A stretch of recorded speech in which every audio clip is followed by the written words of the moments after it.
इस सिलसिले में नीतीश कुमार को, तेजस्वी यादव को और देश के वजीर आजम नरेंद्र मोदी को, तीनों को बिहार की जनता से माफी चाहनी चाहिए। और तीनों पार्टीज ने मिलकर बिहार की जनता को जो बातें की हैं और जो वादे किए थे और अपनी पॉलिटिकल आइडियोलॉजी की बात की थी, उन सब तीनों ने मिलकर बिहार की जनता को एक बहुत बड़ा धोखा दिया है। और यकीनन इसमें सबसे बड़ा रोल है नीतीश कुमार का। नीतीश कुमार कल तक हमको गाली देते थे कि ओवैसी बी टीम है।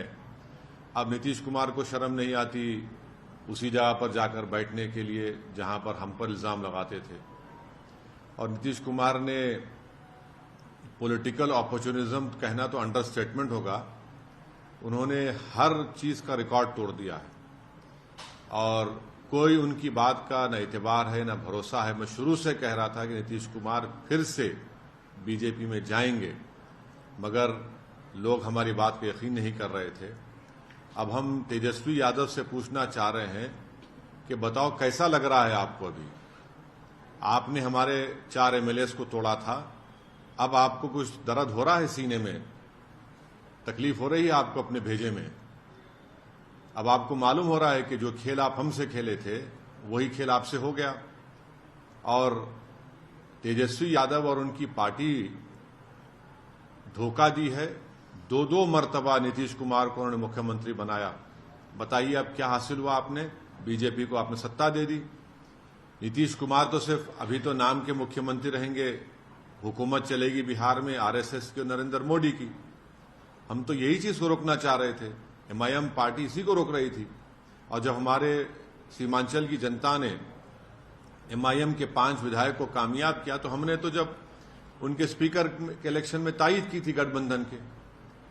मगर तेजस्वी यादव को और उनके परिवार को ऐसा लगता है कि बिहार की जनता एक तरफ और उनके परिवार से कोई भी मुख्यमंत्री बन जाए। नीतीश कुमार को लगता है कि मैं जब तक जिंदा रहूं मुख्यमंत्री रहूं, और बीजेपी को लगता है कि भाई हर चीज हमको मिल जाए, चाहे कुछ भी हो, किस तरीके से हो जाए। देश के प्रधानमंत्री का भाषण मुझे याद आ रहा है जब नीतीश कुमार ने वो ऑब्जेक्शनेबल बातें कही थी महिलाओं के बारे में। देश के प्रधानमंत्री ने कहा था क्या गंदगी फैला रहे हैं, और देश के प्रधानमंत्री ने महिलाओं से वादा किया था कि मैं आपको इन लोगों से बचाऊंगा। अब देश के प्रधानमंत्री खुद नीतीश कुमार को बाजू बिठाकर चाय पिला रहे हैं। तो इसका टोटल ये है कि बिहार की जनता का एक बहुत बड़ा नुकसान और धोखा उनको दिया जा रहा है। बिहार में डेवलपमेंट रुक चुका है, अफसरशाही बढ़ चुकी है, और हम तो शुरू से सीमांचल की लड़ाई लड़ते आए, लड़ते रहेंगे।